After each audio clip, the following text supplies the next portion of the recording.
দিতে যাওয়ার আগেই জানিয়ে রেখেছিলাম যে আমাদের আজকের এই হ্যাপেনিং পয়েন্টের আয়োজনে কারা কারা থাকছেন। আবারও একটু পরিচয় করিয়ে দিতে চাই।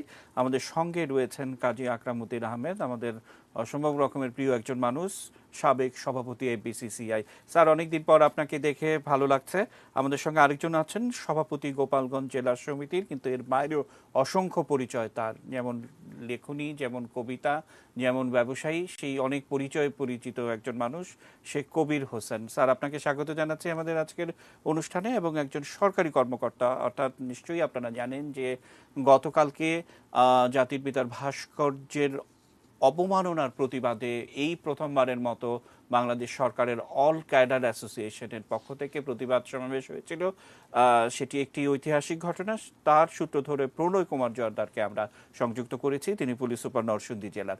আমরা আকরাম উদ্দিন আহমেদ স্যারকে দিয়ে শুরু করব। যে স্যার, আমরা দেখছিলাম যে দেশে সাম্প্রতিক সময়ে নানা ধরনের পরিস্থিতির মধ্য দিয়ে যাচ্ছিল, এবং সেই ধারাবাহিকতায় জাতির পিতার ভাস্কর্যের বিষয়টি তো ছিলই, কিন্তু যখন আমরা পদ্মা সেতুর একেবারে সর্বশেষ স্প্যানটি সংযুক্ত হলো, তখন কিন্তু একেবারে দলমত নির্বিশেষে সবাই কিন্তু বাংলাদেশের প্রশংসায় একেবারে আন্তর্জাতিক অঙ্গনে যেমন দেশের ভিতরেও তেমন, অর্থাৎ মানুষ কিন্তু দৃশ্যমান অগ্রগতি চায় এবং আস্থার জায়গা কিন্তু শেখ হাসিনা।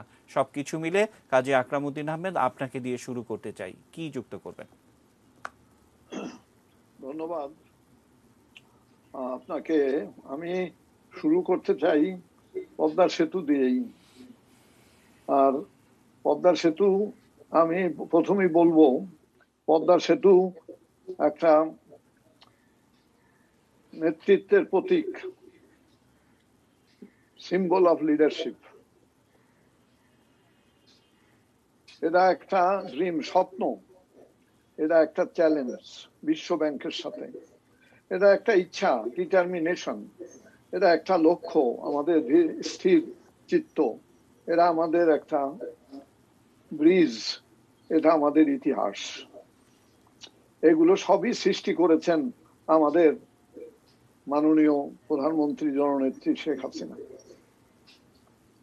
এবং একটা বলতে চাই, কালকে এক জায়গায় বলেছিলাম, এই পদ্মা সেতু উদ্বোধন হবে আরো দেরিতে, কিন্তু পদ্মা সেতু আজকে 80% বেশি একটা হয়ে গেছে। সুতরাং আমরা ধরতে পারি পদ্মা সেতু ইনশাল্লাহ হয়ে গেছে। কিন্তু পদ্মা সেতু হয়ে গেলে কি হবে? ওপারের মানুষ আমরা, আপনি একটু আগে বলেছিলেন আমাদের বাড়ি গোপালগঞ্জ, গোপালগঞ্জের বাড়ি, আমার বাড়ি কোটালীপাড়া, ওখান থেকে গোপালগঞ্জ আসতেও 4-6 ঘন্টা আগে লাগতো। সুতরাং এই আজকে 60 বছরের বেশি আমি এই পদ্মা পার হয়ে ঢাকায় আসছি। সুতরাং এর সাথে আমাদের গোপালগঞ্জের সবাই, আমাদের মাননীয় প্রধানমন্ত্রী আছেন, আমাদের শেখ কবির সাহেব আছেন, সবাই আমরা এক জায়গা থেকে এসেছি এবং আমরা একভাবেই কষ্ট করে এখানে পার হয়েছি। সবার কষ্টের, সবার উপলব্ধি, সবার ইচ্ছা, সবার আকাঙ্ক্ষা একত্রিত হয়ে এই পদ্মা সেতুর স্বপ্ন দেখেছিলেন আমাদের জাতির জনকের সূর্যজ্ঞ কন্যা শেখ হাসিনা, মাননীয় প্রধানমন্ত্রী। সুতরাং আজকে যা বলবো যে আমরা দেখছিলাম স্বপ্ন, আমরা এত কিছু করার চেষ্টা করেছি। গোপালগঞ্জের মানুষ, আমরা তো ইন্ডাস্ট্রি, আমি অনেক আগে থেকেই জীবনের প্রথম 40-50 বছরের ইন্ডাস্ট্রি করি, কিন্তু নিজে একবার চেষ্টা করেছি, চিন্তা করেছি কোটালীপাড়ায় গোপালগঞ্জ ইন্ডাস্ট্রি করা যায় কিনা। তখন দেখেছি যে র মেটেরিয়ালস আনতে পয়সা বেশি, ফিনিশ গুডস বিক্রি করতে পয়সা বেশি, সুতরাং এটা কোনো অবস্থাতে ভায়াবল হবে না। তাই আপনাকে বলতে চাই, এই পদ্মা সেতু হলে বা পদ্মা সেতুতে আমরা যশোর থেকে, খুলনা থেকে, সেই পায়রা বন্দর থেকে, সেই আমাদের চালনা বন্দর থেকে পদ্মা পর্যন্ত একটা শিল্পের একটা হবে, মানে শিল্পায়নের একটা মহাযজ্ঞ শুরু হবে। এবং আমরা সবাই ইচ্ছা করছি, ওপারের লোক না, এপারের বহু লোক, সারা বিশ্বের লোক, এবং আমাদের পদ্মা সেতুর মাধ্যমে আমাদের যে কানেক্টিভিটি হবে, সারা বাংলাদেশের কানেক্টিভিটি না, সারা সাউথ ইস্ট এশিয়ার কানেক্টিভিটি হবে। এই কানেক্টিভিটির ফলে আমরা শুধু গোপালগঞ্জে লোক বা কোটালী বা বাংলাদেশের লোকই আমরা শিল্পায়িত করব না ওপারে। সুতরাং এই যে এই সবাই সারা বিশ্বে শিল্পায়িত হবে। আমরা দেখতে চাই একটা শিল্পের বিপ্লব, এবং চতুর্থ বিপ্লবের যে চলছে শিল্পায়ন, সেটা এই আমাদের আমাদের তথ্য প্রযুক্তি যেভাবে আশা করছে, ঠিক সেইভাবে আমরা আশা করছি যে আমরা ওপারের মানুষেরা বা এই সারা বাংলাদেশের সারা পৃথিবীর মানুষ ওপারে যাবে, এবং সেইভাবে আমরা শিল্পায়িত হব। এবং সর্বপ্রকার শিল্পায়িত হলে মানুষের কর্মসংস্থান হবে, দারিদ্র বিমোচন হবে, এবং আমাদের সমস্ত বিদেশি যারা কাজ করে তাদের সেই কষ্টার্জিত পয়সা সেখানে আমরা বিনিয়োগ করতে পারবো। সুতরাং এর যে মানে এর যে উপলব্ধি সেটা আলাদা, এর যে ফসল এটা আলাদা, চিন্তাও করা যায় না, আমরা চিন্তাও করতে পারি না। সুতরাং আমি আপনাকে একটা কথা বলি, সেই CNC11 কথা, যেখান থেকে সেই নেত্রীর সম্বন্ধে এবং বাংলাদেশের সম্বন্ধে, তার পরিবারের সম্বন্ধে যে দুর্নীতি উঠেছিল, সেদিন সে আমি কানাডায় যে এসে অফিসটার দিকে আমি তাকাচ্ছিলাম যে কি এই অফিসে বসে কি এই কথা হয়েছিল নাকি। সুতরাং আমরা সেই সবচাইতে বড় যে সেই দুর্নাম যেদিন উনি শুনলেন বা করলেন, তখন থেকে উনি করেছেন, বিশ্ব ব্যাংকের টাকা দিয়ে আমরা শিল্প করব না। একদিন আমার মনে আছে গণভবনে একদিন উনি এই সম্বন্ধে কথা বলছিলেন, তখন আমরা বলছিলাম যে মিডিল ইস্টের অনেক কান্ট্রি তো পয়সা দিতে চায়। উনি বললেন বাদ দেন, কোন মিডিল ইস্ট না, কোন পৃথিবীর কোথাও দেশের টাকা নেব না, আমার নিজের পয়সা দিয়ে বাংলাদেশের অর্থ দিয়ে আমরাই আমাদের সেতু করব। সেইটা আজকে বাস্তবায়িত হয়েছে। সুতরাং এই দিন আমরা বলবো যে এই দিনের চাইতে আনন্দের দিন আমাদের আর কিছু হতে পারে না। স্যার, আমরা একটু আমাদের সঙ্গে শেখ কবির হোসেন স্যার আছেন, স্যারের কাছে একটু যেতে চাই। স্যার, নিশ্চয়ই আপনি আকরাম স্যারের কথাগুলো শুনছিলেন, এবং আমার 18 নিউজের আর্কাইভে রয়েছে যে পদ্মা সেতুর ওয়ার্ল্ড ব্যাংক সেই সময়টা যখন টালবাহানা চলছিল, তখন আপনি একটি সংবাদ সম্মেলন করেছিলেন আপনার ইন্স্যুরেন্স অ্যাসোসিয়েশনের পক্ষ থেকে, এবং তখন কিন্তু প্রথম যে সাহসের ঘোষণাটা সেটা কিন্তু আপনি বলেছিলেন যে আপনাদের যে অর্থ রয়েছে সেটি নিয়ে আপনারা এগিয়ে আসতে চান। মানে এটিও কিন্তু একটা ঐতিহাসিক ঘটনা। সব কিছু মিলে এই মুহূর্তে আমরা দৃশ্যমান দেখছি, প্রতিদিন অসংখ্য মানুষ সেখানে যাচ্ছে এবং তারা কিন্তু সাহস, সততার একটা গল্প নিয়ে বাড়ি ফিরে আসছেন। সব কিছু মিলে স্যার, আপনি কি যুক্ত করবেন? ধন্যবাদ আপনাকে।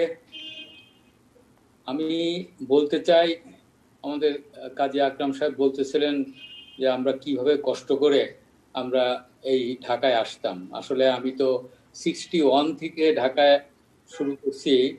প্রথম আসছি 61-এ, প্রথম মানে লেখাপড়া শিখতে 61-এ, তখন থেকে বহুত কষ্ট করে ঢাকায় আসা লাগতো। যাই হোক, আমি পদ্মা সেতু সম্পর্কে যেহেতু জানতে চাইছেন, দক্ষিণ বাংলার জন্য পদ্মা সেতু যে কি এটা বোঝা বড় মুশকিল। যারা দক্ষিণ বাংলার লোক নয় তারা হয়তো এটা উপলব্ধি করতে পারবে না। আমরা দক্ষিণ বাংলার লোক, আমরা এটা উপলব্ধি করতে পারি, যেটা পদ্মা সেতু আপনি দেখতেছেন, হাজার হাজার লোক পদ্মা সেতুর এখানে যে তারা দেখতেছে, অতএব তাদের যে কি আনন্দ। কারণ বঙ্গবন্ধুর ইন্তেকালের পরে বাংলাদেশের ওই অঞ্চলটা, অর্থাৎ পদ্মার উপার পাটটা ছিল অবহেলিত, এবং সত্যিকার অর্থে পাকিস্তান আমলে যেরকম ইস্ট পাকিস্তানকে তারা করে রাখছিল, তদ্রূপ বাংলাদেশ আর বঙ্গবন্ধুর মৃত্যুর পরে এই ওই পার্টটাকে রেখে, যখন যে সরকার আসছে তারা কোনো ডেভেলপমেন্ট করে নাই, যার জন্য এলাকাটা ছিল অবহেলিত সব ক্ষেত্রে, শিক্ষা, সংস্কৃতি, শিল্প, বাণিজ্য, সব দিক দিয়ে, ইভেন এডুকেশন, কমিউনিকেশন, সব দিক দিয়ে। তারপরে মাননীয় প্রধানমন্ত্রী বঙ্গবন্ধু কন্যা ক্ষমতায় আসার পরে উনি কিন্তু এই এলাকার দিকে বিশেষ করে নজর দিলেন, সারা বাংলাদেশের দিকে দিচ্ছেন। তারপরে এই এলাকার দিকে এরা যত ডিপ্রাইভ হয়েছিল সেই ডিপ্রাইভটাকে কি করে কভার করা যায় সেটা তিনি চেষ্টা করছেন। এক পর্যায়ে তিনি পদ্মা সেতু তৈরি করার জন্য প্রস্তুত হলেন, কারণ উনি বুঝতে পারলেন যে পদ্মা সেতুই একমাত্র যেটা দক্ষিণাঞ্চলকে সম্পৃক্ত করতে পারে এদেশের ডেভেলপমেন্টের জন্য, অর্থনীতি ডেভেলপমেন্টের জন্য, সব ক্ষেত্রের শিল্প বাণিজ্য, সব ক্ষেত্রের লেখাপড়া, শিক্ষা ইত্যাদি ডেভেলপমেন্টের জন্য। যার জন্য তিনি পদ্মা সেতু তৈরির একটা সিদ্ধান্ত নিলেন এবং ওয়ার্ল্ড ব্যাংকের সহায়তা নিলেন, বা ওয়ার্ল্ড ব্যাংক এরা সব এগিয়ে আসলো, আন্তর্জাতিক সংস্থাগুলো। আবার আন্তর্জাতিক সংস্থার চক্রান্ত এবং দেশীয় চক্রান্তের ফলে কিন্তু আবার পদ্মা সেতু বন্ধ হয়ে যাচ্ছিল।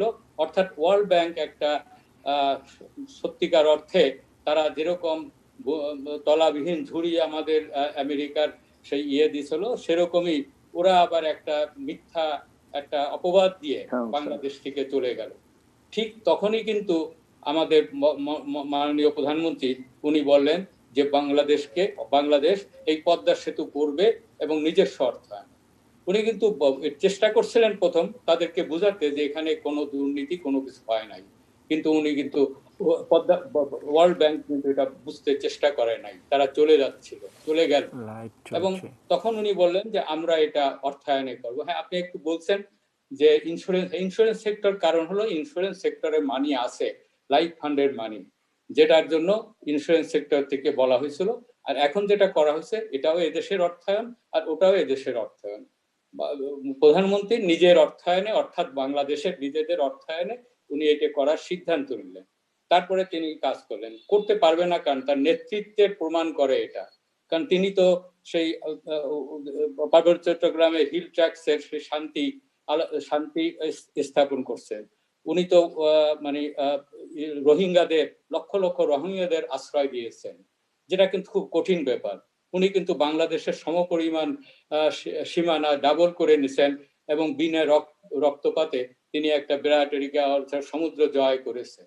এবং সব দিক থেকে তার নেতৃত্ব সারা পৃথিবীর মধ্যে এখন অত্যন্ত উল্লেখযোগ্য এবং সবাই চিন্তা করে যে হ্যাঁ, নেত্রী বাংলাদেশ এগিয়ে যাচ্ছে, মধ্যম আয়ের কেন উন্নত দেশে পরিণত হতে যাচ্ছে, এতে কোনো সন্দেহ নাই, প্রযুক্তি ইত্যাদি। আমি একটু আরেকটি আপনি কঠিন চ্যালেঞ্জের কথা বলছেন, আমার কাছে মনে হয় যে আজকে সকালবেলা সেখানে অসংখ্য মানুষ দেখতে যায় এবং সেটি নিয়ে আমাদের রিপোর্টার তার সঙ্গে নানান কথা বলছিলেন, এবং সেই ধারাবাহিকতায় সাধারণ মানুষ বলছে, একেবারে অতি সাধারণ মানুষ কুড়িগ্রাম থেকে এই সেতুটি দেখতে এসছেন এবং এসে বলছেন যে এখানে এসে রাস্তাঘাট এবং অন্যান্য জিনিসপত্র দেখে মনে হচ্ছে তো আমরা কোনো ফরেন কান্ট্রিতে আসছি, এই শব্দটি সেই সাধারণ মানুষগুলো ব্যবহার করছেন।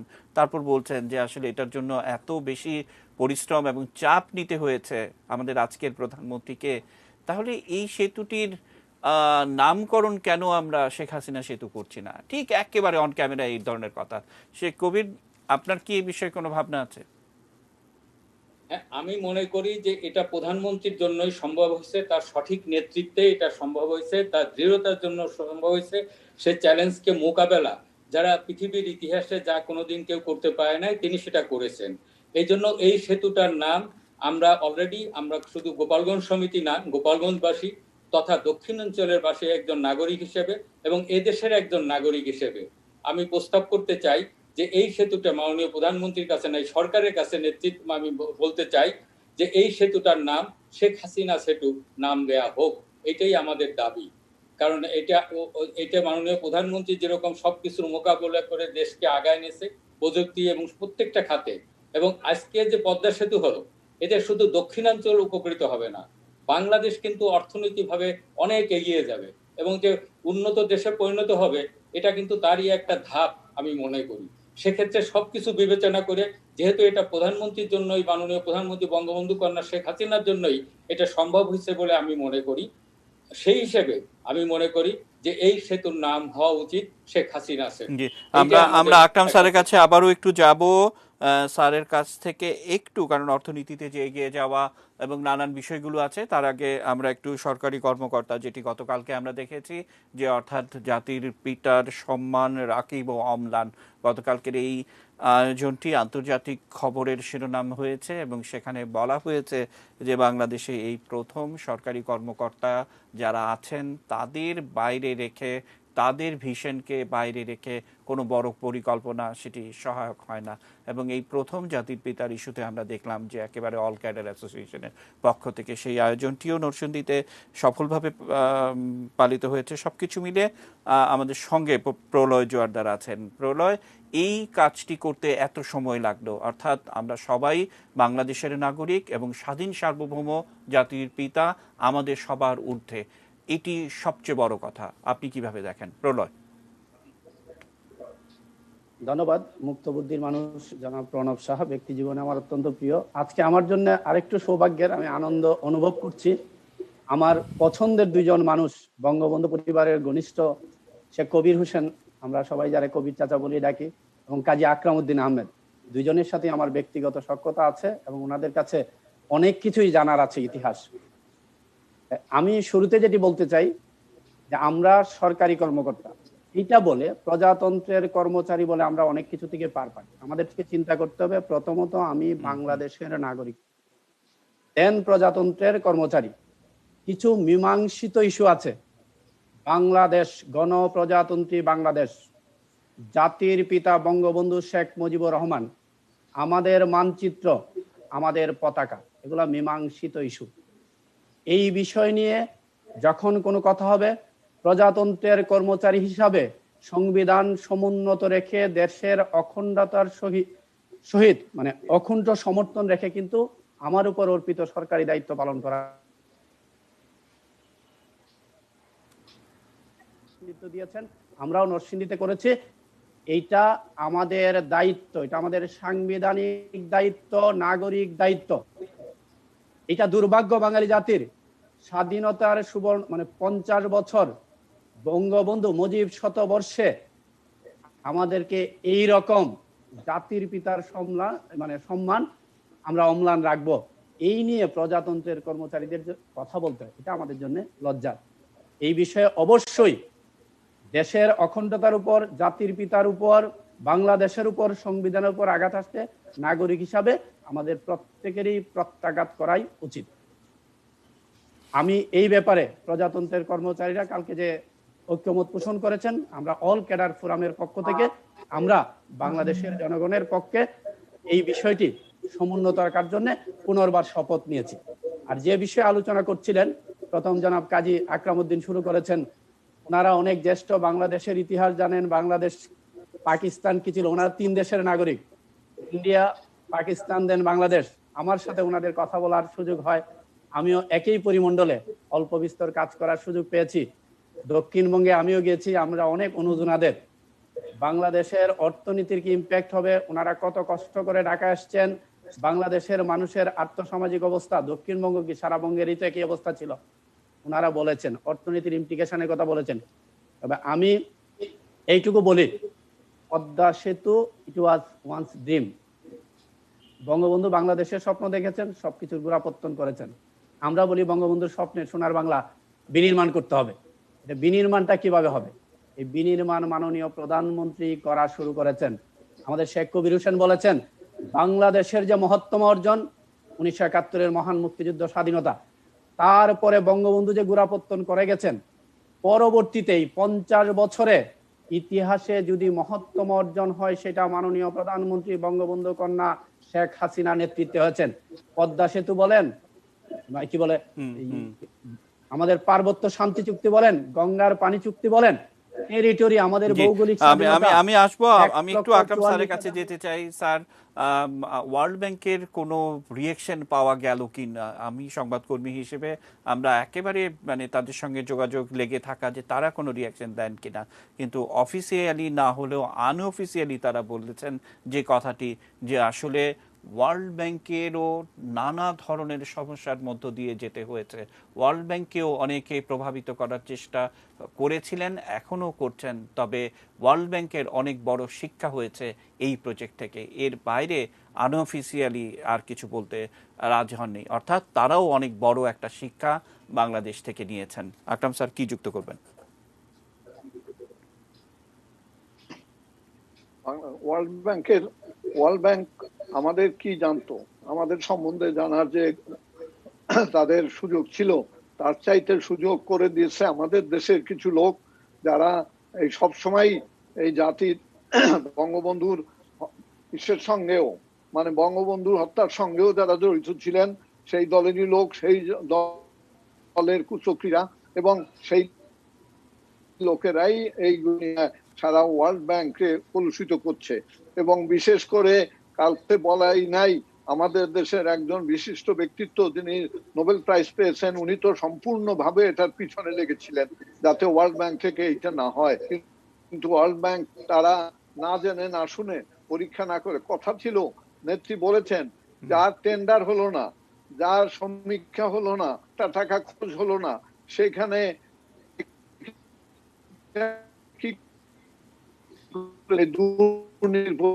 নেত্রী সব অনেস্টি পাওয়ার, মানে সততাই শক্তি, সেই সততার শক্তি দিয়ে, নেতৃত্ব দিয়ে, তার সেই স্বপ্ন শক্তি দিয়ে তিনি আমাকে এইটা আমাদের পদ্মা সেতু করার সুযোগ করে দিয়েছেন এবং আজকে সুযোগ আমাদের হয়েছে।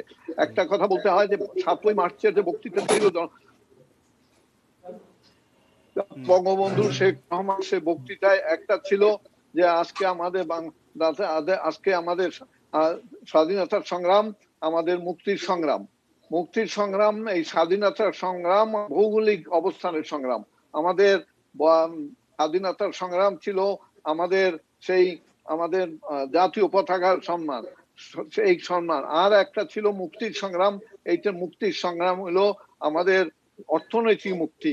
এই অর্থনৈতিক মুক্তি ছাড়া কোনো দেশের মুক্তি হতে পারে না। অসংখ্য স্যার, আমরা একেবারে শেষ পর্যায়ে চলে এসেছি। আমরা কবি স্যারের কাছে যেতে চাই। স্যার, মানে যে বিষয়টি আকরাম স্যার বলছিলেন যে একেবারে অর্থনীতির সংগ্রাম, মুক্তির সংগ্রাম, সেই জায়গাটিতে আমরা যখন দেখি যে 1.5 জিডিপিতে আমার যোগ হবে যখন পদ্মা সেতুটি হবে, আমার ছোট বড় মিলে বাংলাদেশে এই মুহূর্তে যে 55টি প্রকল্প চলছে সেগুলো যখন বাস্তবায়ন হয়ে যাবে, তখন কিন্তু আমরা দেখব যে ডাবল ডিজিট তো বটেই, এক অনন্য উচ্চতায় বাংলাদেশ ঢুকবে।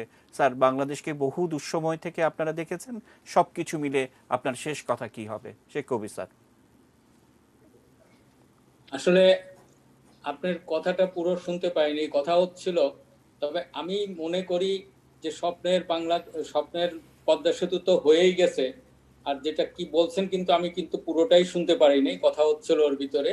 তবে আমি মনে করি যে ওয়ার্ল্ড ব্যাংক না জেনে না শুনে বা যা করছে সেটা তো তারা শিক্ষা পেয়েই গেছে।